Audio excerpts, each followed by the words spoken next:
नमस्कार दोस्तों, एक बार फिर से आपका स्वागत है online teaching with Narendra YouTube channel पर। दोस्तों, आज हमारे द्वारा सीईटी 2024 का मॉडल पेपर नंबर 2 का पेपर हल का सॉल्यूशन कराया जाएगा दोस्तों, जिसमें आपके विगत परीक्षा में पूछे गए प्रश्न से संबंधित एक एक प्रश्न का अच्छी तरीके से एनालाइज करके आज का मॉडल पेपर तैयार किया गया है दोस्तों। तो देरी ना करते हुए आज का मॉडल पेपर हम शुरू करते हैं। अपने सामने दे रखा है पहला प्रश्न। जो पहला प्रश्न क्या है हमारे सामने? पहला प्रश्न पढ़ते हैं दोस्तों, क्या लिखा हुआ है। राजस्थान सरकार ने जलवायु परिवर्तन नीति की शुरुआत की थी। पहला प्रश्न क्या है? राजस्थान सरकार ने जलवायु परिवर्तन नीति की शुरुआत कब की थी? ऑप्शन आपके सामने दे रखे हैं 4, 2018, 2021 या 2010 या 2023। क्या होगा इसका आंसर? राजस्थान सरकार ने, रिपीट कर रहा हूं प्रश्न एक बार फिर से, राजस्थान सरकार ने जलवायु परिवर्तन नीति की शुरुआत की थी। तो इस शुरुआत कब की थी? Option number D 2023। जिसका ऑप्शन डी आ रहा है 2023 बिल्कुल सही हो जाएगा। 2023 इसका सही आंसर हो जाएगा।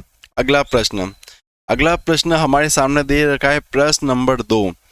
निम्नलिखित में से वृद्धतम मान वाले विकल्प का चयन करना है। वृद्धतम मान यानी सबसे बड़ा मान किसका आ रहा है? वृद्धतम मान का मतलब होता है हाईएस्ट वैल्यू, सबसे बड़ा मान कौन सा सबसे बड़ा मान किसका आ रहा है? प्रश्न आपसे पूछा गया है। अभी जो एग्जाम हुए थे सुपरवाइजर वुमेन आंगनवाड़ी वर्कर 2024 के एग्जाम हुए थे, उसमें प्रश्न पूछा गया था कि प्रश्न नंबर 2 पूछा गया था कि सबसे बड़ा मान कौन से विकल्प में दिया गया है। ऑप्शन आपके सामने दे रखे हैं और प्रश्न दे रखा है। जैसा कि दोस्तों हम इस प्रश्न का सॉल्यूशन करें, जैसा आपको पता है कि 700 का 14.28% और 819 का 11.11% या 704 का 9.09% या 960 का 6.25%। कौन सी ऐसी वैल्यू है जिसका परसेंटेज आपके सामने दे रखा है और इन परसेंटेज को आपको सॉल्यूशन करके बताना है कि कौन से ऑप्शन का मान सबसे बड़ा है। जैसे कि अगर हम सॉल्यूशन करें दोस्तों, जैसा हमें पता है कि जो 14.28% है, 14.28% है, अगर इसे हम फ्रैक्शन वैल्यू में चेंज करें, तो ये कितना हो जाएगा? 1/7 हो जाएगा। ये इसकी फ्रैक्शन वैल्यू होती है। और 11.11% है, 11.11% को अगर हम फ्रैक्शन वैल्यू में चेंज करें तो ये कितना हो जाएगा? 1.9% हो जाएगा, 1/9 हो जाएगा। और वही अगर हम 9.09 को अगर फ्रैक्शन में चेंज करते हैं तो ये हो जाएगा हमारे सामने 1/11 हो जाएगा। और 6.25% को अगर फ्रैक्शन में चेंज करते हैं तो ये हो जाएगा 1/16 हो जाएगा। अब दोस्तों अगर हम फ्रैक्शन में चेंज कैसे करें, तो फ्रैक्शन में मैं आपको बताता हूँ कैसे चेंज करना है। जो मैं करता हूँ 6.25%, तो इसको आपको क्या करना है?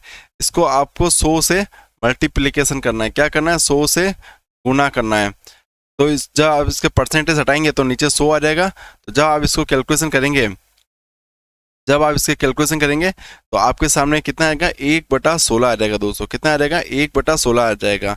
जब आप 6.25 में 100 का डिवाइड देंगे, 100 के डिवाइड में 6.25 का डिवाइड देंगे तो आपके सामने क्या आएगा? 1/16 फ्रैक्शन वैल्यू आ जाएगी दोस्तों। इस प्रकार से हम फ्रैक्शन में इसको चेंज करते हैं। बढ़ते हैं इस प्रश्न का सही सॉल्यूशन करते हैं। जैसा कि हमारे सामने दे रखा है 700 दे रखा है। 700 का अगर हम 1/7 करते हैं, 700 का अगर हम 1/7 करते हैं तो 7 की टेबल से 700 कितनी बार कटेगा? 100 बार कटेगा। तो इसकी वैल्यू कितनी आ रही है? इसकी वैल्यू आ रही है 100 आ रही है। वही अगर हम 819 का करते हैं, 819 इंटू 1/9, 819/1/9, तो 9 की टेबल से 819 कितनी बार कट रहा है? 91 बार कट रहा है। कितनी बार कट रहा है? 91 बार कट रहा है। और 704, फिर हमारा बचा 704 बचा है। 704 को जब हम 1/11 से डिवाइड करेंगे, 1/11 से डिवाइड करेंगे तो हमारे सामने आएगा 64 आएगा। कितना आएगा? 64 आएगा। अब लास्ट ऑप्शन क्या बचा है? जो हमारे 960 दे रखा है हमारे सामने, जो 960 है, अगर 960 को 1/16 से हम डिवाइड करेंगे तो कितना आएगा हमारे सामने? 60 आएगा। कितना आ जाएगा? 60 आ जाएगा। तो वैल्यू आपको चारों की मिल गई है। पहले ऑप्शन की वैल्यू हमें मिली है परसेंटेज 100%, दूसरे की 91%, तीसरे की मिली हमें 64 और चौथे की मिली हमें 60% वैल्यू मिली है। कितना? 60 मान आया है। तब अब आपके सामने ऑप्शन दे रखे हैं और आपको इसका सही आंसर बताना है। जैसा कि हमारे सामने 700 का 1/7 कितना आ रहा है? 100 आ रहा है। तो सबसे बड़ा मान इसका आ रहा है 100 आ रहा है। 819 का कितना मान आ रहा है? 91 मान आ रहा है। और 704 का मान आ रहा है 64 और वही 960 का कितना मान आ जाएगा? 60 आ जाएगा। अब बता दो दोस्तों इसमें से कौन सा ऑप्शन सबसे बड़ा है? तो हमें साफ दिखाई दे रहा है जो ऑप्शन ए है। ऑप्शन ए 700 का मल्टीप्लीकेशन करेंगे तो इसका क्या मान निकलेगा? ऑप्शन ए 100 मान निकलेगा। तो ऑप्शन ए इसका बिल्कुल सही आंसर हो जाएगा। ऑप्शन ए लॉक कर दो, इसका सही आंसर हो जाएगा। अगला प्रश्न है प्रश्न नंबर 3। प्रश्न नंबर 3 क्या है? प्रश्न नंबर 3 है 15 विद्यार्थियों द्वारा 15 कैंडिडेट दे रखे हैं, उनके द्वारा 15 स्टूडेंट जो गणित में प्राप्त अंक दे रखे हैं, उन्होंने गणित में कितने अंक प्राप्त किए हैं? ये इनके प्राप्तांक है और ये स्टूडेंट की नंबर ऑफ स्टूडेंट की संख्या दे रखी है। उन्होंने कितने संख्या? 3 स्टूडेंट है, 3 विद्यार्थी जिनको 5 अंक मिले हैं, 4 विद्यार्थी ऐसे हैं जिनको 10 अंक मिले और 5 विद्यार्थी है जिन्हें 12 अंक मिले हैं और 2 विद्यार्थी है जिन्हें 15 अंक मिले और 1 विद्यार्थी जिन्हें 20 अंक मिले हैं। विद्यार्थियों का औसत अंक ज्ञात करना है। विद्यार्थियों का औसत अंक ज्ञात करना, आपको एवरेज ज्ञात करना है। प्रश्न पूछा गया है जूनियर अकाउंटेंट 2023 के पेपर फर्स्ट में पूछा गया प्रश्न है। फटाफट इसका सही आंसर क्या होगा? कमेंट करके आपको बताना है इसका सही आंसर क्या होगा कि 15 विद्यार्थियों द्वारा गणित में इतने अंक प्राप्त किए गए हैं। आपको इसका औसत बताना है। इसका आपको क्या बताना है? आपको इसका एवरेज बताना है। फटाफट इसका सही आंसर हमें हल कर बताइए दोस्तों। जैसा कि अगर हम इस प्रश्न का सॉल्यूशन करें दोस्तों, अगर हम इस प्रश्न का सॉल्यूशन करें तो हमारे सामने क्या दे रखे? एक साइड हमें दे रखे प्राप्तांक दे रखे। क्या दे रखे आपको? प्राप्तांक। और दूसरी साइड हमें दे रखे स्टूडेंट की संख्या दे रखी। ये स्टूडेंट की संख्या। तो टोटल नंबर कितने हो जाएंगे? ये नंबर कर लेता हूँ मल्टीप्लीकेशन। जैसे हमें देखे प्राप्तांक 10, 5, 10, 12, 15 और 20 कितने हो जाएंगे? 20। स्टूडेंट कितने दे रखे? 3 स्टूडेंट, 4, 5, 2 और 1। जब हम इनका मल्टीप्लीकेशन करेंगे 5 × 3 15, 10 × 4 40, 12 × 5 60, 15 × 2 30 और 20 × 1 20। क्या हो जाएगा? 5 × 3 15, 10 × 4 40, 12 × 5 60, 15 × 2 30 और 20 × 1 20। अगर हम इसकी टोटल करें तो 15 40 और 15 55 और 55 और 60 6 5 11 150 और 50 कितने हो जाएंगे दोस्तों? ये हो जाएंगे 165। 115 और 50 165। तो टोटल इसकी कितनी आ रही है? तो टोटल हमारे सामने आई है टोटल एवरेज कितना हुआ है? टोटल एवरेज हुआ है 165। अगर कुल औसत कितना हुआ? 165 हुआ है। विद्यार्थियों का औसत अंक पूछा है। अब विद्यार्थी कितने हो जाएंगे? विद्यार्थी हमारे सामने देखिए 3 + 4 7, 7 + 5 12 और 12 13 14 और 1 15। तो नंबर ऑफ स्टूडेंट कितने हैं? 15 हो जाएंगे। नंबर ऑफ स्टूडेंट आपके सामने 15 दे रखे हैं। नंबर ऑफ स्टूडेंट कितने हो जाएंगे? 15 हो जाएंगे। जब हम 165 की टेबल से 15 काटेंगे तो हमें कितना मिलेगा? 11 मिलेगा। औसत कितना मिलेगा? हमारा एवरेज हो जाएगा। एवरेज कितना हो जाएगा? हमारा एवरेज हो जाएगा 11 हो जाएगा। तो इसका आंसर हो जाएगा ऑप्शन बी। एवरेज कितना हो जाएगा? 11 हो जाएगा। यहाँ लिख लो टोटल ये 15 हो जाएंगे। नंबर ऑफ स्टूडेंट कितने? 15 और ये हो जाएंगे 165। तो सही आंसर निकल कर आ रहा है ऑप्शन बी। ऑप्शन बी इसका बिल्कुल करेक्ट आंसर हो जाएगा। अगला प्रश्न है प्रश्न नंबर 4। प्रश्न नंबर 4 काफी इंपॉर्टेंट प्रश्न है। आरओ एग्जाम 2022 में पूछा गया प्रश्न है कि गणगौर के अवसर पर होली की राख से बने केक की डेस डेस डेस के अंकुरों के साथ पूजा की जाती है। आपसे प्रश्न नंबर 4 में क्या पूछा गया है? प्रश्न सुनना दोस्तों कि गणगौर के अवसर में, जो गणगौर है, गणगौर के अवसर पर होली की राख से बने केक के डेस डेस डेस के अंकुरों के साथ पूजा की जाती है। ऑप्शन आपके सामने दे रखे हैं। पहला ऑप्शन हो जाएगा चावल, दूसरा हो जाएगा बाजरा, तीसरा हो जाएगा जौ और चौथा हो जाएगा मकई। फटाफट इसका सही आंसर क्या होगा? प्रश्न नंबर 4 का आंसर आपको बताना है कि इसका आंसर क्या होगा। क्या हो जाएगा? तो इसका आंसर हो जाएगा ऑप्शन नंबर सी, जो। इसका आंसर क्या हो जाएगा? ऑप्शन नंबर सी जो इसका बिल्कुल सही आंसर हो जाएगा, सी ऑप्शन इसका सही आंसर हो जाएगा। अगला प्रश्न है प्रश्न नंबर 5, बहुत ही इंपॉर्टेंट प्रश्न है दोस्तों, इंपॉर्टेंट, वेरी वेरी इंपॉर्टेंट प्रश्न। प्रत्येक एग्जाम में प्रॉफिट एंड लॉस से संबंधित हमें प्रश्न देखने को मिलते हैं। अगर राजस्थान के कौन से भी अगर पेपर का हम पेपर देते हैं तो हर पेपर में आपको प्रॉफिट एंड लॉस से संबंधित प्रश्न देखने को मिलता है। प्रश्न पूछा गया 2024 में जो पेपर हुआ था, कौन सा, आंगनवाड़ी का पेपर हुआ था, आंगनवाड़ी वर्कर सुपरवाइजर का पेपर हुआ था, उसमें प्रश्न पूछा गया है। प्रश्न हमारे सामने हमें दे रखा है, प्रश्न हमें क्या दे रखा है, एक दुकानदार है, एक दुकानदार ने हर वस्तु यानी प्रत्येक वस्तु पर, एक दुकानदार ने क्या किया दोस्तों, एक दुकानदार ने प्रत्येक वस्तु पर, इंक चेंज कर लेता हूं, एक दुकानदार ने प्रत्येक वस्तु पर लागत मूल्य से 25% अधिक मूल्य अंकित किया है। जो लागत मूल्य है, लागत मूल्य यानी कॉस्ट प्राइस, कॉस्ट प्राइस से 25% अधिक मूल्य अंकित किया है। फिर वह अंकित मूल्य पर 12% की छूट देता है। कितनी छूट दे रहा है, 12% की छूट दे रहा है।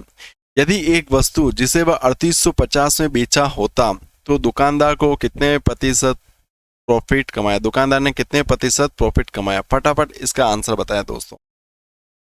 ऑप्शन आपके सामने देखे, 250, 292, 328 या 350, क्या होगा इसका सही आंसर बताएं।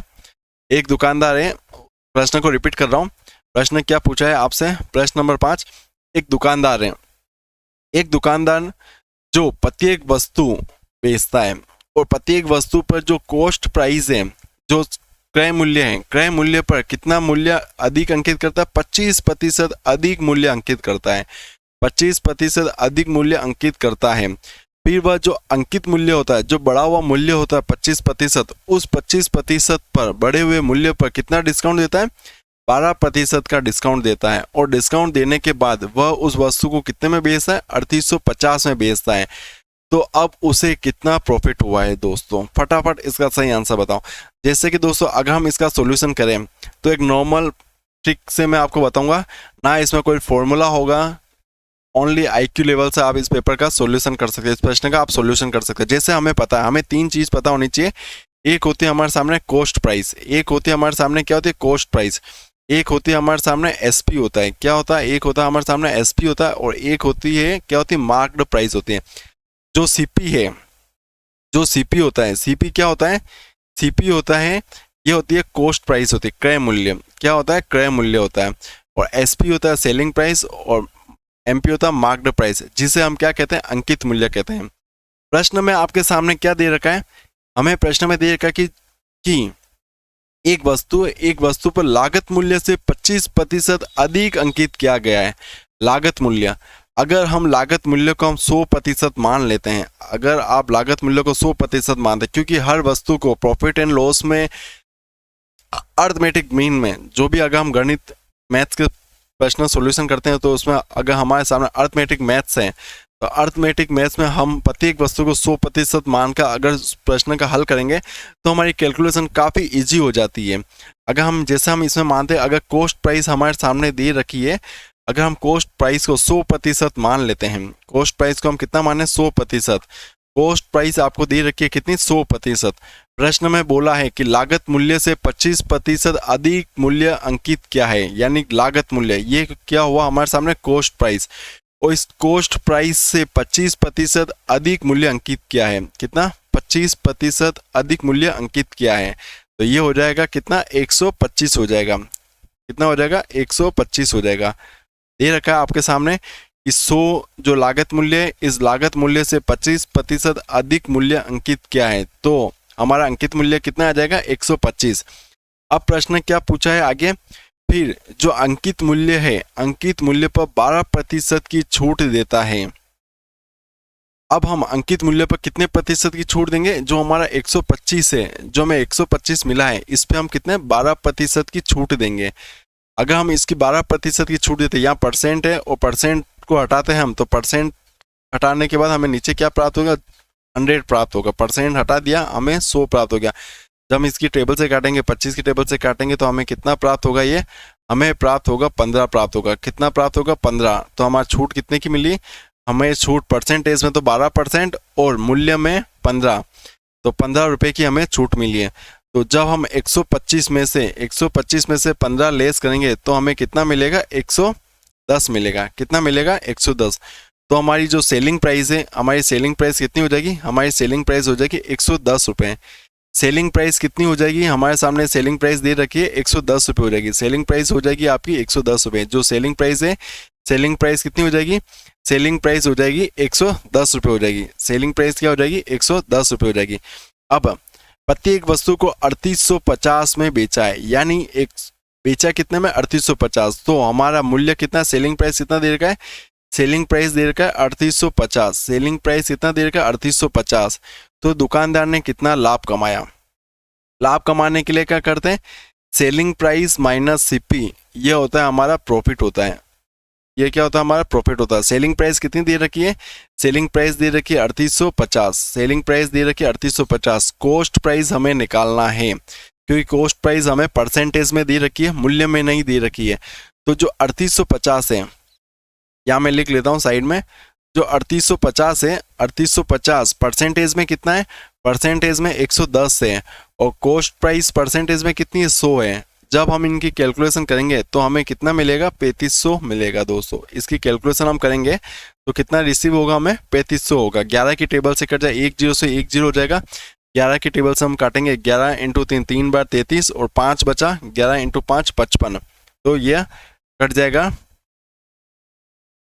हमें कितना मिला, 3500 मिला दोस्तों। कितना मिला हमें, 3500।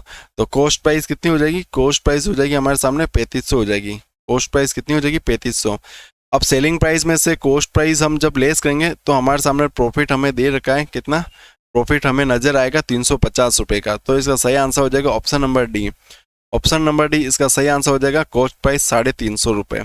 तो दोस्तों अगर हम प्रत्येक प्रश्न का इस प्रकार से सॉल्यूशन करेंगे बिना फॉर्मूले लगाएं तो हमारा प्रश्न बिल्कुल सही होगा, और एग्जाम में हम फॉर्मूले को भी दिक्कत नहीं आएगी दोस्तों। अगला प्रश्न, प्रश्न नंबर 6 क्या है, प्रश्न नंबर 6, प्रश्न नंबर 6 की ओर बढ़ते हैं हम। स्टैटिकल ऑफिसर एग्जाम 2023 में पूछा गया प्रश्न है, कौन सा मेला सुमेलित नहीं करता है। ऑप्शन प्रश्न आपसे पूछा गया, रिपीट कर रहा हूं प्रश्न एक बार फिर से, निम्नलिखित में से कौन सा मेला सही सुमेलित नहीं है। ऑप्शन आपके सामने दे रखा है, प्रत्येक ऑप्शन को आपको पढ़ना है और बताना है कि कौन सा मेला सुमेलित नहीं है। दोस्तों फटाफट इसका सही आंसर आपको बताना है। जो केला देवी का मेला है, केला देवी का मेला कहाँ पर लगता है, केला देवी का मेला करौली में। बिल्कुल सही आंसर है, केला देवी का मेला करौली में लगता है। ऑप्शन ए बिल्कुल सही हो जाएगा। जो ऑप्शन ए यह बिल्कुल सही है। कपिल मुनि का मेला दोस्तों कोटा में, यह गलत हो जाएगा दोस्तों।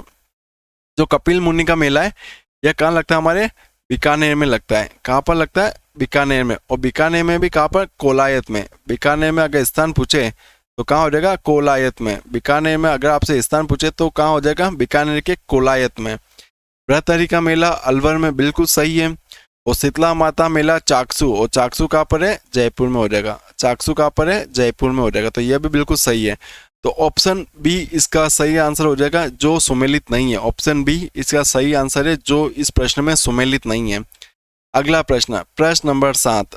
प्रश्न नंबर 7 हमें क्या दे रखा है, निम्नलिखित में से कौन सा युग्म गलत मेल है। दोस्तों प्रश्न नंबर 7 आपके सामने दे रखा है कि निम्नलिखित में से कौन सा युग्म गलत मेल है। दोस्तों आरएस एग्जाम 2023, जो आरएस का एग्जाम है 2023 में पूछा गया प्रश्न है। प्रश्न सुनना और समझना और अच्छी तरीके से इसका प्रश्न का सम्मिलित कर कर आपको आंसर देना है। प्रश्न नंबर 7, रामदेव जी, रामदेवरा, बिल्कुल सही हो जाएगा। रामदेव जी कहाँ पर है, रामदेवरा। मल्लीनाथ जी गागरुन, यह गलत हो जाएगा। जो मल्लीनाथ जी हैं वह कहाँ पर हो जाएगा दोस्तों, बाड़मेर में हो जाएगा, तिलवाड़ा बाड़मेर। तीजा जी खडनाल जो नागौर में है, और पाबू जी कोलुमंड फलोदी जो कहाँ पर है, जोधपुर में। ये इनके जन्म स्थान दे रखे हैं, सभी के सभी क्या है, इनके जन्म स्थान है। जैसे रामदेव जी का जो रामदेव है वह हमें कहाँ देखने को मिलता है, जैसलमेर में देखने को मिलता है। कहाँ पर देखने को मिलता है, जैसलमेर और बाड़मेर में। खडनाल जो कहाँ पर है हमारे सामने, नागौर में दे रखा है। जो खडनाल है वो कहाँ है, नागौर में। और पाबू जी का जो जन्म हुआ कोल्लूमंड फलोदी, कहाँ पर, कोल्लूमंद फलोदी में हुआ। कहाँ पर हुआ, कोल्लूमंद फलोदी में हुआ, कोल्लूमंद फलोदी में। तो सही आंसर हो जाएगा मल्लीनाथ हो जाएगा दोस्तों। इसका सही आंसर क्या हो जाएगा, मल्लीनाथ। और मल्लीनाथ जी का जन्म कहाँ पर हुआ था? इनका जन्म हुआ था कहाँ पर हुआ था? इनका जन्म हुआ था बाड़मेर में हुआ था। नोट करके लिखो, मल्लीनाथ जी का जन्म हुआ था बाड़मेर में। तो जो ऑप्शन बी है वो ऑप्शन बी सुमेलित नहीं है, ऑप्शन बी सुमेलित नहीं है। अगला प्रश्न, प्रश्न नंबर 8, काफी इंपॉर्टेंट प्रश्न है। प्रश्न नंबर 8, प्रश्न नंबर 8 काफी इंपॉर्टेंट प्रश्न है। प्रश्न पूछा गया है 2018, जो सुपरवाइजर एग्जाम 2018 में पूछा गया प्रश्न है कि एक धनराशि है। प्रश्न आपसे क्या पूछा है? कोई धनराशि है जिस पर हम 4% क्या दे रहे, 4% वार्षिक ब्याज की दर से 2 वर्ष का साधारण ब्याज और चक्रवृद्धि ब्याजों का अंतर कितना आ रहा है? 40 रुपए अंतर आ रहा है। तो वह धनराशि क्या है? प्रिंसिपल अमाउंट क्या है? मूलधन क्या है? प्रश्न में आपको बताना है कितना प्रिंसिपल है, मूलधन क्या होगा। प्रश्न में आपसे क्या पूछा है कि मूलधन क्या होगा, यही हमें प्रश्न में दे रखा है कि मूलधन क्या होगा। मूलधन पूछा है आपको, दर दे रखी है, दर कितनी दे रखी है? दर दे रखी है हमें 4% दे रखी है। समय हमारे पास कितना है? समय हमें दे रखा है 2 वर्ष दे रखा है, समय हमें 2 वर्ष दे रखा है। ब्याज का अंतर कितना है? ब्याज का अंतर हमारे सामने 40 रुपए है। बस आपके सामने इतनी वैल्यू दे रखी है और आपको प्रिंसिपल अमाउंट बताना है। फटाफट इसका सही आंसर बताएं दोस्तों। कैसे करेंगे इस प्रश्न का हल? अगर आपको आता है तो कमेंट करके बताएं इस प्रश्न का कितना आंसर आ रहा है। हम करते हैं हमारी टेक्निक से। जैसा कि दोस्तों हमें पता है, हमें क्या पता है कि मूलधन हमें पूछा गया है, दर हमारे सामने दे रखी है 4%, समय दे रखा है 2% और ब्याज का अंतर है 40। ब्याज का अंतर हो जाएगा 40। कितना हो जाएगा? ब्याज का अंतर हो जाएगा 40 हो जाएगा दोस्तों। कितना अंतर है? ब्याज का अंतर हो जाएगा 40 हो जाएगा। जैसे अगर दोस्तों हम प्रश्न का सॉल्यूशन करें, जैसे आपको पता है, मैं आपको एक अगले पेज पे ले लेता हूं। जैसा कि हमें पता है ये हमारा हो जाएगा साधारण ब्याज, ये हो जाएगा हमें साधारण ब्याज। एक होता है साधारण ब्याज और एक होता है हमारे सामने क्या होता है? चक्रवृद्धि ब्याज। चक्रवृद्धि ब्याज जिसे हम क्या कहते हैं? कंपाउंड इंटरेस्ट, सीआई कहते हैं। एक तो हो जाएगा सीआई और एक हो जाएगा एसआई, सिंपल इंटरेस्ट। जैसा कि दोस्तों हमें पता है जो चक्रवृद्धि ब्याज और सरल ब्याज का जो अंतर दे रखा है, इन दोनों का जो अंतर होता है, इन दोनों का जो अंतर होता है वही चक्रवृद्धि ब्याज कहलाता है। इन दोनों का जो अंतर होता है, ब्याज का अंतर, इन दोनों के जो ब्याज का अंतर होता है, ब्याज का अंतर होता है, वही हमारा क्या होता है? चक्रवृद्धि ब्याज कहलाता है। चक्रवृद्धि ब्याज कहलाता है। इन दोनों का जो अंतर होता है वही हमारा चक्रवृद्धि ब्याज कहलाता है। जैसे मान लेते हैं हमारे सामने ये 1 साल दे रखा है और ये दूसरा साल है। अगर पहला साल हमें 1000 रुपये का, पहले साल अगर हमें 100 रुपये का ब्याज मिला है, दूसरा साल भी हमें 100 रुपये का ब्याज मिलेगा। यह किस में होगा? यह होगा हमारे साधारण ब्याज में होगा। साधारण ब्याज में क्या होता है? ब्याज हमेशा सेम रहता है। पहले वर्ष में अगर 100 रुपये ब्याज मिला है तो दूसरे वर्ष में भी हमें कितना ब्याज मिलेगा? 100 रुपये ब्याज मिलेगा। दूसरे वर्ष भी हमें कितना ब्याज मिलेगा? 100 रुपये ब्याज मिलेगा। लेकिन जो हमारा चक्रवृद्धि ब्याज होता है, जो हमारा चक्रवृद्धि ब्याज होता है, चक्रवृद्धि ब्याज, उस चक्रवृद्धि ब्याज में क्या होता है कि जो हमें पहले वर्ष हमें जो ब्याज मिलता है वह हमारा हमेशा सेम रहता है। लेकिन जो दूसरे वर्ष ब्याज होता है, उस दूसरे वर्ष पे क्या होता है? पहले वर्ष का ब्याज पर ब्याज मिल जाता है। तो इस 100 रुपये पे कितना ब्याज मिल जाएगा? 4 रुपये ब्याज मिल जाएगा। किस रेट के हिसाब से? दर हो जाएगी हमारे 4% के हिसाब से। दर कितनी हो जाएगी? 4% के हिसाब से। अगर हम ब्याज निकालेंगे, समय 2 वर्ष है, तो अंतर कितना आ जाएगा? 4 आ जाएगा। अंतर क्या आ जाएगा? यही 4 है। इसी 4 को हम क्या कहते हैं? ब्याज का अंतर। इसी 4 को हम क्या कहते हैं? ब्याज का अंतर कहते हैं। यही 4 हो जाएगा हमारा ब्याज का अंतर हो जाएगा। इसी प्रकार से हम इस प्रश्न का हम सॉल्यूशन करेंगे। जैसे कि हमें यहाँ दे रखा है, अगर हमारा पहला वर्ष ये हमारा है फर्स्ट ईयर, ये हो जाएगा हमारा सेकंड ईयर। क्या हो जाएगा? Second year. यहाँ मैं लिख लेता हूँ एसआई, यह हो जाएगा हमारा सीआई। जैसे कि हमें पता है मूलधन हमें पूछा गया है, दर है 4%, समय दे रखा है 2 वर्ष दे रखा है, समय दे रखा है 2 वर्ष हो जाएगा। कैलकुलेशन हम करें दोस्तों, ऑप्शन आपको उठाना है। ऑप्शन आप इसमें से क्या उठाएं? अगर ऑप्शन में 20, पहला ऑप्शन उठाता हूँ 20,000, ऑप्शन अगर मैं 20,000 उठाता हूँ, अगर हम 20,000 की कैलकुलेशन करेंगे दोस्तों, 20,000 इंटू समय कितना, दर कितनी दे रखी है? 4%। 20,000 इंटू दर दे रखी है हमें 4%। तो हम इसकी कैलकुलेशन करेंगे तो 2 जीरो से 2 जीरो गए तो हमें कितना मिला? 4 इंटू 2 8 हमें मिला कितना मिला 800 रुपये, 800 पे ब्याज। ओके, समय कितना देर का 2 वर्ष, तो हमें ब्याज कितना मिला, ब्याज मिला हमें 1600 रुपये ब्याज मिला। ब्याज कितना मिला हमें 1600 ब्याज। अगर हम इस ब्याज को 1600 रुपये को यहाँ पर हम पुट करते हैं 800 रुपये और 800 रुपये, क्योंकि साधारण ब्याज में हमेशा ब्याज क्या होता है, सेम होता है, तो हमें ब्याज कितना मिला 1600। साधारण ब्याज में हमेशा ब्याज सेम होता है और चक्रवृद्धि ब्याज में क्या होता है, अंतर का अंतर होता है। तो पहले साल तो सेम रहेगा, दूसरे साल क्या रहेगा, सेम रहेगा, लेकिन दूसरे साल में क्या ब्याज के ऊपर ब्याज मिलेगा। तो 800 रुपये के ऊपर अगर हम 800 के ऊपर 4% निकालेंगे तो कितना हो जाएगा, कितना हो जाएगा, 800 के ऊपर हम 4% निकालेंगे तो 32 रुपये हो जाएगा दोस्तों। कितना हो जाएगा, 32 रुपये। लेकिन प्रश्न में हमें क्या दे रखा है, ब्याज का अंतर कितना दे रखा है, ब्याज का अंतर 40 दे रखा है और हमें ब्याज का अंतर कितना मिल रहा है, 32 रुपये मिल रहा है। तो हमें मूलधन कितना, 20,000 हमें मूलधन नहीं ले सकते, मूलधन हमें बढ़ाना पड़ेगा, क्योंकि ब्याज का अंतर 32 नहीं है 40 है। तो मूलधन को क्या करना पड़ेगा, मूलधन हमें बढ़ाना पड़ेगा। तो हम मूलधन कितना बढ़ा लेते हैं, ऑप्शन बी हम पुटअप करते हैं। जैसे हमने ऑप्शन बी पुटअप किया 25,000, अगर 25,000 के ऊपर हम 4% के हिसाब से ब्याज लगाते हैं तो इसको जब हम काटते हैं तो हमें ब्याज कितना मिलेगा, 1,000 रुपये ब्याज मिलेगा। समय दे रखा है 2 वर्ष, तो हमारा टोटल ब्याज कितना हो जाएगा, टोटल ब्याज हो जाएगा हमारे 2,000 रुपये हो जाएगा। टोटल ब्याज हमारे कितना हो जाएगा, 2,000 हो जाएगा। क्या हो जाएगा, टोटल ब्याज हमें हो जाएगा 2,000। तो मैं यहाँ करता हूँ इसको, तो इसको रफ कर लेता हूँ मैं। ओके, इसी में यार स्लेस करके मैं लिख लेता हूँ। जैसे हमें ब्याज मिला 1,000 का ब्याज मिला, कितना मिला 1,000 का ब्याज। तो सेकंड ईयर भी हमें कितना मिलेगा ब्याज, 1,000 का ब्याज मिलेगा। और यहाँ पर चक्रवृद्धि ब्याज भी हमें कितना मिलेगा, 1,000 का ब्याज मिलेगा। एक बार चेंज कर लेता हूँ। तो पहले साल ब्याज मिला हमें 1,000 का ब्याज मिला, दूसरे साल ब्याज मिला हमें 1,000 का ब्याज मिला और यहाँ पर भी हमें कितना ब्याज मिलेगा, ये 1,000 का ब्याज मिलेगा। और इस जगह भी ब्याज मिलेगा हमें 1,000 का ब्याज मिलेगा। लेकिन जो अंतर आएगा, अंतर कितना आएगा, 1,000 पे अंतर आएगा, वो हो जाएगा हमारा 40। और प्रश्न में आपसे यही पूछा है, अंतर कितना दे रखा है, 40 दे रखा है। अंतर कितना दे रखा है, 40 दे रखा है। हमें प्राप्त हो गया, अंतर हमें मिल गया है। तो हमारा ऑप्शन आ जाएगा ऑप्शन बी कि 25,000 रुपये के ऊपर, 25,000 के ऊपर अगर हम 4% के हिसाब से 2 वर्ष का साधारण ब्याज कैलकुलेट करेंगे तो सरल ब्याज और चक्रवृद्धि ब्याज का अंतर कितना आ जाएगा, 40 आ जाएगा। दोस्तों शुरू से इस प्रश्न को एक बार वापिस से मैं रिपीट कर रहा हूँ, प्रश्न सुनना।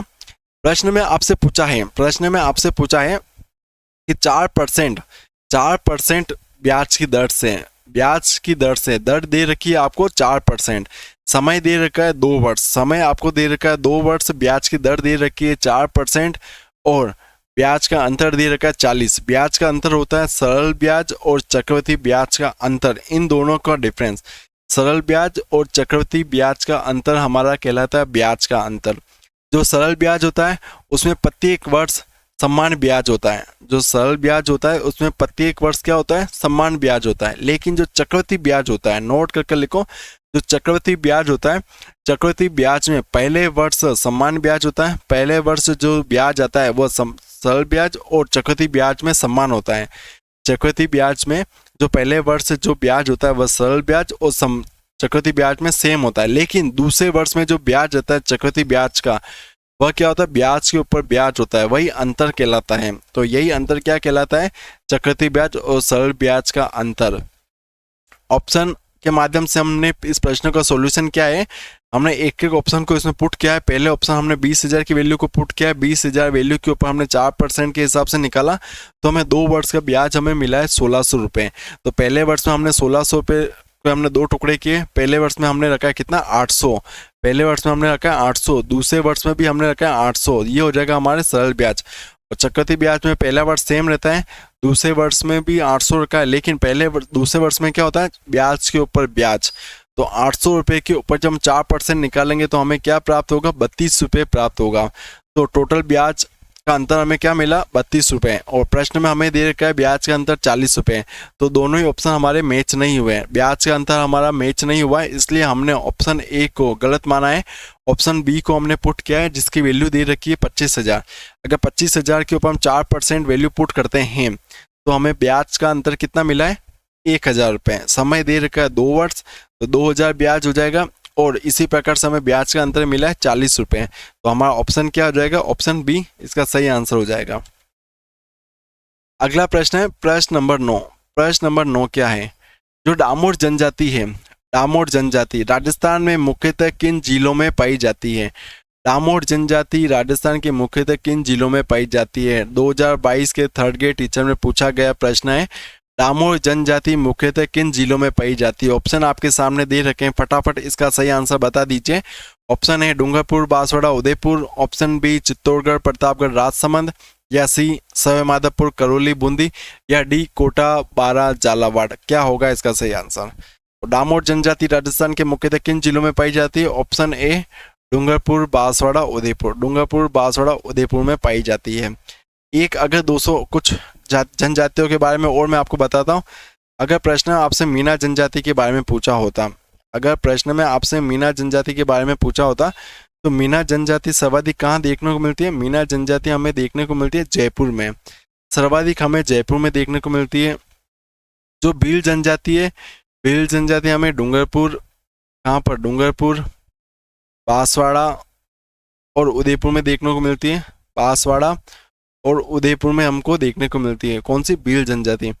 वही अगर सहरिया जनजाति पूछे एग्जाम में कि सहरिया जनजाति सर्वाधिक कहाँ देखने को मिलती है? सहरिया जनजातियां सर्वाधिक देखने को मिलती है हमें 12 जिले में। कहाँ पर देखने को मिलता है? 12 में। गरासिया पूछी होती एग्जाम में आपसे, अगर एग्जाम में आपसे पूछा होता कि गरासिया जनजाति सर्वाधिक कहाँ देखने को मिलती है, तो गरासिया जनजाति सर्वाधिक हमें देखने को मिलती है सिरोही में। कहाँ पर देखने को मिलती है? सिरोही में। और डामोर जनजाति मैंने आपको बता ही दिए। एक और नोट करके लिखो आप, कथोड़ी। कथोड़ी जनजाति जो मूलतः कहाँ की? महाराष्ट्र की है, लेकिन यह कहाँ देखने को मिलती है? उदयपुर में देखने को मिलती है। कहाँ देखने को मिलती है? उदयपुर में देखने को मिलती है।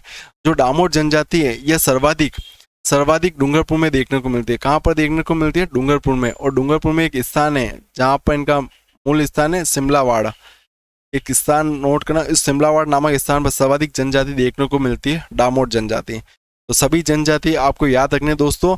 मीना जनजाति जो जयपुर में देखने को मिलती है, भील जनजाति उदयपुर, डूंगरपुर, बांसवाड़ा।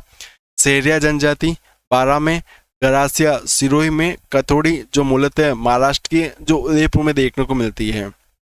अगला प्रश्न है प्रश्न नंबर 10। प्रश्न नंबर 10 काफी इंपॉर्टेंट प्रश्न है, एग्जाम में पूछा जाता है, 2022 के एग्जाम में भी पूछा गया है। राजस्थान में नहर सिंचाई में किस जिले का प्रथम स्थान है? नहर सिंचाई में किस जिले का प्रथम स्थान है? राजसमंद, श्रीगंगानगर, उदयपुर या भीलवाड़ा। फटाफट इसका सही आंसर बताइए दोस्तों। नहर सिंचाई में किस जिले का प्रथम स्थान है? जो हमारी IGNP है, इंदिरा गांधी नहर सिंचाई परियोजना, IGNP, इस IGNP से कौन से जिले में सर्वाधिक सिंचाई होती है और नहर सिंचाई किस जिले का प्रथम स्थान हो जाएगा? तो इसका सही आंसर हो जाएगा option B, Sriganganagar. Option B इसका सही आंसर है, श्रीगंगानगर।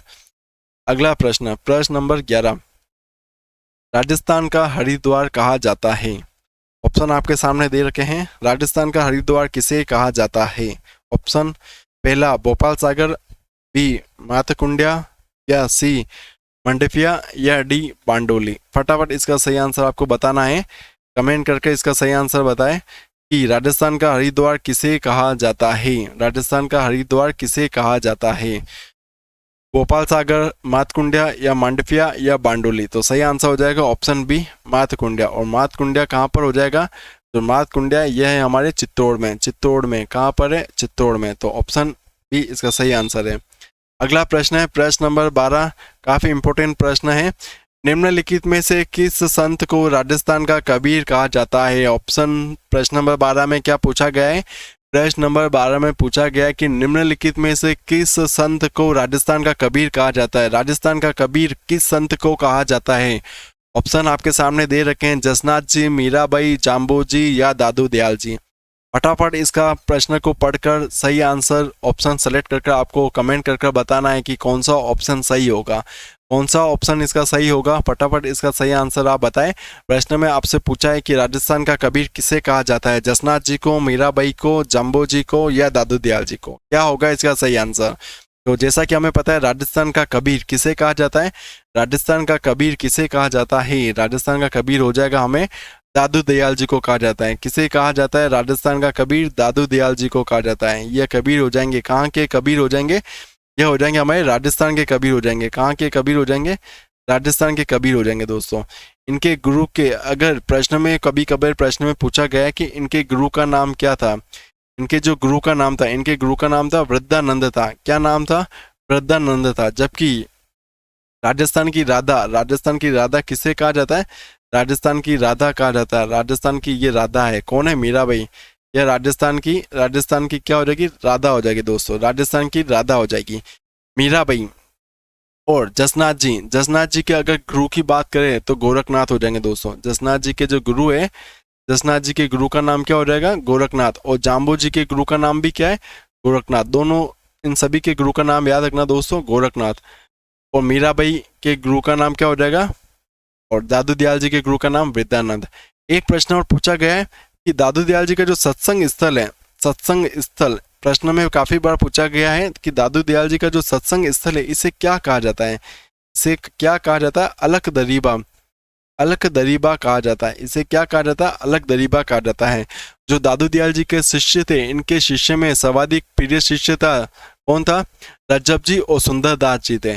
सुंदरदास जी ने नागा संप्रदाय की स्थापना की थी। रज्जब जी जो जीवन भर दूल्हे की वेश में रहे थे, मात्र 20 वर्ष की उम्र में ही दादू दयाल जी के प्रभाव से, इनके विचार से, उपदेश से इतने प्रभावित हो गए कि विवाह में जाते समय इनके उपन्यास से, इनके उपदेश से इतने प्रभावित हुए कि वहीं से वह जीवन भर दूल्हे की वेश में इन्होंने संन्यास धारण कर लिया था।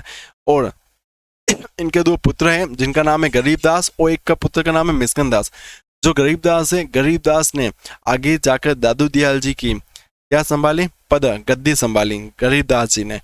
एक प्रश्न और पूछा गया है कि दादू दयाल जी की कितनी, क्या है? दादू दयाल जी के कितने चरणों में विभक्त किया गया है? तो एक हो जाएगा दोस्तों, क्या हो जाएगा? उत्तराधे, विरक्त, खाकी, खालसा। यह इनके 4 चरण है दादू दयाल जी। प्रश्न में पूछा है कि राजस्थान का कबीर किसे कहा जाता है? तो राजस्थान का कबीर किसे कहा जाता है? दादू दयाल जी को कहा जाता है। यही हमें प्रश्न में पूछा गया है। प्रश्न नंबर 13 क्या है? प्रश्न नंबर 13 आपसे पूछा गया है, यदि प्लस को इंटू कहा जाए, इस जगह लिख लिया, यदि प्लस को क्या कहा जाए? यदि प्लस को कहा जाए गुना, यदि प्लस को कहा जाए गुना, और गुना को कहा जाए माइनस, गुना को क्या कहा जाए? माइनस। और भाग को क्या कहा जाए? भाग को कहा जाए प्लस। और माइनस को क्या कहा जाए? माइनस को कहा जाए डिवाइड। तो प्रश्न आपके सामने दे रखा है 225 divide 25 plus 4 into 10 minus 5 into 20 का मान क्या होगा? जैसा हमें पता है 225 डिवाइड को हमने क्या कहा है? डिवाइड को हमने कहा है क्या कहा है? प्लस का है। और प्लस को हमने कहा है मल्टीप्लिकेशन, और मल्टीप्लिकेशन को हम कह रहे हैं माइनस, और माइनस को हम कह रहे हैं डिवाइड, और मल्टीप्लिकेशन को हम क्या कह रहे हैं? मल्टीप्लिकेशन को हम कह रहे हैं माइनस। मल्टीप्लिकेशन को हम क्या कह रहे हैं? माइनस। सॉल्यूशन करते हैं, जिससे इसको एक बार मैं आप से सही वैल्यू में पुट अप कर लेता हूँ। 225 plus 25 into 4 minus 10 divide 5 into 20 करते हैं इस प्रश्न का सॉल्यूशन। जैसे कि दोस्तों सभी को पता है, ये हमने अपनी दूसरी या तीसरी क्लास में पढ़ा हुआ है। एक नियम होता है, कौन सा नियम होता है? बोर्ड मास का एक नियम होता है जिसे हम कहते हैं बोर्ड मास। क्या कहते हैं? बोर्ड मास। जिसमें होता है, पहला होता है ब्रैकेट, दूसरा होता है ऑफ, डी होता है डिवाइड, तीसरा होता है मल्टीप्लिकेशन, ए होता है ऐड, और एस होता है सब्ट्रैक्ट, घटाना। तो इस फॉर्मूले का, इस नियम के आधार पर इस प्रश्न को सोल्व किया जाता है। क्योंकि हमें इस प्रश्न में ब्रैकेट दे नहीं रखा है, ऑफ नहीं दे रखा, डिवाइड और मल्टीप्लिकेशन, ऐड और सब्ट्रैक्शन दे रखे हैं। तो सबसे पहले हम करेंगे डिवाइड। सबसे पहले क्या होगा? डिवाइड होगा दोस्तों। तो जैसे कि 5 की टेबल से 10 को डिवाइड करते तो हमें क्या प्राप्त होगा? 2 प्राप्त होगा। क्या प्राप्त होगा? हमें 2 प्राप्त होगा। क्या प्राप्त होगा? हमें 2 प्राप्त होगा दोस्तों। तो यहाँ इस जगह माइनस करना है, या माइनस होगा 5 माइनस 20। और आगे क्या देखा? 25 इंटू 4। जब 25 इंटू 4 हम करेंगे तो हमें क्या प्राप्त होगा? 100 प्राप्त होगा। और यहाँ आपके सामने वैल्यू हो जाएगी 225 प्लस माइनस और यहाँ माइनस 20। ये वैल्यू हमें मिली है। अब प्लस माइनस हम दोनों में से कुछ भी कर सकते हैं पहले। तो 225 इंटू 100 हम करेंगे तो हमें क्या मिलेगा? 325 प्राप्त होगा। और 325 माइनस 2 और माइनस 20, माइनस 2 और माइनस 20 करेंगे तो हमें कितना मिलेगा? माइनस 22 मिलेगा। और 325 में से जब माइनस 22 लेस करेंगे तो हमें कितना आंसर मिलेगा? 303 आंसर मिलेगा। वो भी प्लस का मिलेगा, क्योंकि प्लस की संख्या बड़ी है। तो 303 इसका सही आंसर हो जाएगा। 303 इसका सही आंसर हो जाएगा। अगला प्रश्न है प्रश्न नंबर 14, काफी इंपॉर्टेंट प्रश्न है, जयन 2022 के एग्जाम में पूछा गया है, बहुत बार एग्जाम पूछा जाता है कि 21 जून को सूर्य राजस्थान के किस जिले में लंबावत चमकता है। प्रश्न में आपसे यही पूछा गया है। प्रश्न नंबर 14 क्या कह रहा है कि 21 जून को सूर्य राजस्थान के किस जिले में लंबावत चमकता है। दोस्तों, लंबावत चमकता है गंगानगर में, अजमेर में, बांसवाड़ा में या जोधपुर में। फटाफट इसका सही आंसर बताना दोस्तों। लंबावत चमकता है, कहाँ पर चमकता है लंबावत? तो लंबावत चमकता है बांसवाड़ा में। कहाँ पर चमकता है लंबावत? यह हमारा चमकता है लंबावत चमकता है हमारा कहाँ पर चमकता है? बांसवाड़ा में। 21 जून को कहाँ पर चमकता है लंबावत? बांसवाड़ा में। क्योंकि बांसवाड़ा में जो कर्क रेखा सर्वाधिक कौन से जिले के पास में है? तो सर्वाधिक सबसे पास में कौन सा स्थान हो जाएगा? बांसवाड़ा हो जाएगा। क्योंकि बांसवाड़ा में एक नदी है, माही नदी। बांसवाड़ा में एक नदी भी देखने को मिलती है, हमें कौन सी नदी देखने को मिलती है? माही नदी। और माही नदी कहाँ पर है? बांसवाड़ा में। और कर्क रेखा हमें बांसवाड़ा जिले में देखने को मिलता है। इसी माही नदी के किनारे संत मावजी क्या है? संत मावजी का मंदिर है। और संत मावजी ने जो एक स्थान है, कौन सा स्थान है? बेनेश्वर। नोट करके लिखो, बेनेश्वर एक स्थान है। इस बेनेश्वर स्थान जो कि कौन सी नदियों के 3 नदियों के संगम से बनता है? त्रिवेणी संगम से बना एक स्थान है। कौन सा? बेनेश्वर स्थान जो 3 नदियों के संगम से बनता है, सोम, माई और जाखम। इन 3 नदियों के संगम से बना बेनेश्वर इस स्थान का निर्माण किसने किया है? संत मावजी द्वारा इस स्थान का निर्माण करवाया गया है। कौन सा स्थान? बेनेश्वर। तो एग्जाम में अगर आपसे पूछे कि बेनेश्वर कहाँ पर है, तो बेनेश्वर कहाँ पर हो जाएगा? बेनेश्वर है हमारे बांसवाड़ा में, डूंगरपुर में। सॉरी दोस्तों, डूंगरपुर में है। कहाँ पर हो जाएगा? बेनेश्वर हो जाएगा हमारे डूंगरपुर में।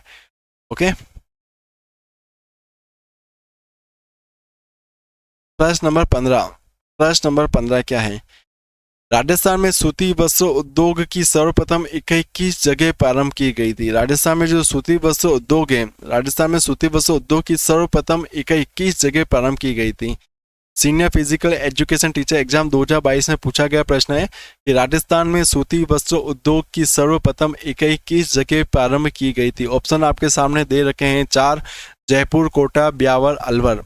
क्या होगा इसका सही आंसर? प्रश्न नंबर 15, राजस्थान की प्रथम सूती वस्त्र उद्योग किस जगह प्रारंभ की गई थी? ऑप्शन आपके सामने हैं जयपुर, कोटा, ब्यावर या अलवर। तो सही आंसर हो जाएगा इसका ऑप्शन सी, ब्यावर हो जाएगा। सही आंसर क्या है इसका? ब्यावर।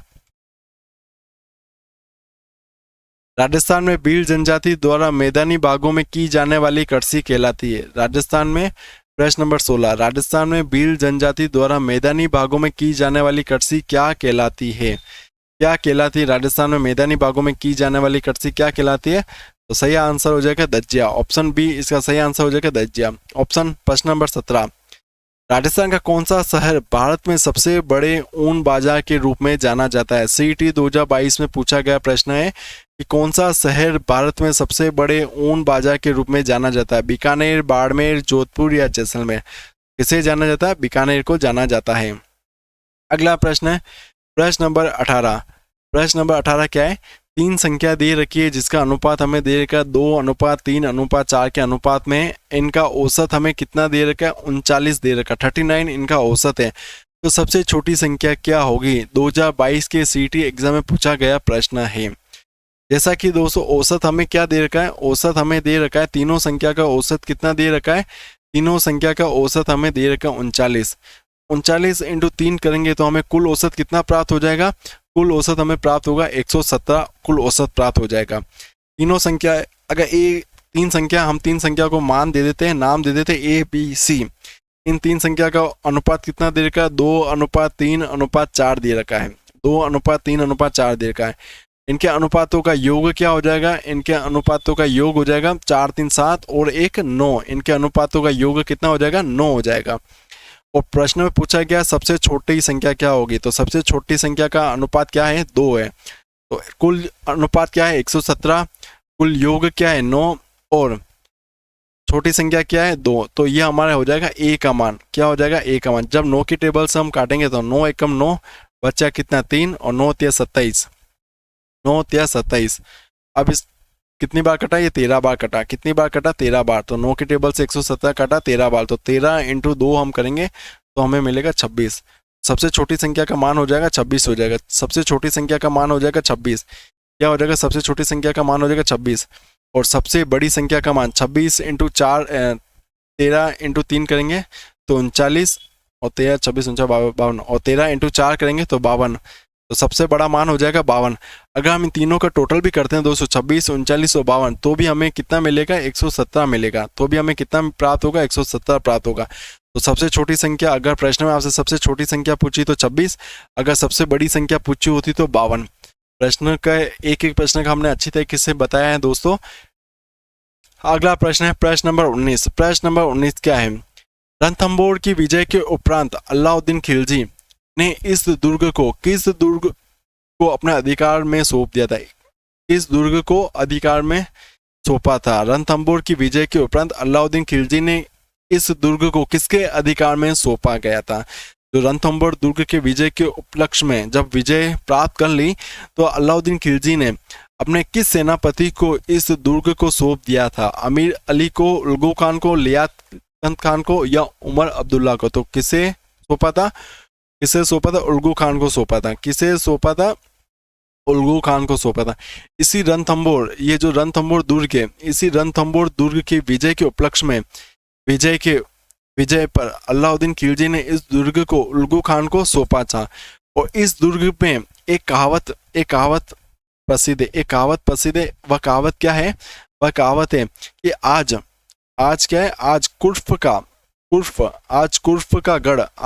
का गढ़ विरोधी का घर बन गया। आज कुर्फ का गढ़ विरोधी का यानी इस्लाम का गढ़ हो गया। आज कुर्फ का गढ़ इस्लाम का गढ़ हो गया। यह कहावत एक प्रसिद्ध है, किस दुर्ग के बारे में है, इस्लाम का गढ़ हो गया। किस दुर्ग के बारे में है, रणथंभौर दुर्ग के बारे में। कुर्फ यानी धर्म विरोधी, कुर्फ यानी धर्म विरोधी। कुर्फ यानी क्या होता है, धर्म विरोधी। नोट करके लिखो, कुर्फ यानी होता है धर्म विरोधी, यानी आज धर्म विरोधी का गढ़ इस्लाम का गढ़ हो गया है। रणथंभौर दुर्ग के बारे में कहा गया है।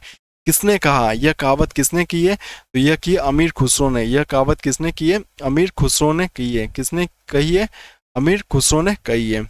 अगला प्रश्न है प्रश्न नंबर 20 और आज का अंतिम प्रश्न है, राजस्थान का एकीकरण कितने चरणों में पूरा हुआ है, 6, 8, 7 या 5। कितने चरणों में पूरा हुआ है, तो राजस्थान का एकीकरण 7 चरणों में पूरा हुआ है। कितने चरणों में पूरा हुआ है, 7 चरणों में पूरा है। राजस्थान का एकीकरण कितने चरणों में पूरा हुआ है, तो 7 चरणों में पूरा हुआ है। कितने चरणों में पूरा हुआ है, 7 चरणों में पूरा हुआ है। तो आज का मॉडल पेपर आपको कैसा लगा दोस्तों, अगर अच्छा लगा हो तो वीडियो को लाइक, शेयर और सब्सक्राइब किए दोस्तों। और प्रतिदिन की क्लास लेने के लिए वीडियो को सब्सक्राइब कर दीजिए दोस्तों। और अगर आपको PDF प्राप्त करनी है तो हमारा डिस्क्रिप्शन में इस चैनल का लिंक दे रखा है, वहाँ से आप टेलीग्राम चैनल को ज्वाइन करके आप PDF प्राप्त कर सकते हैं दोस्तों। Thank you.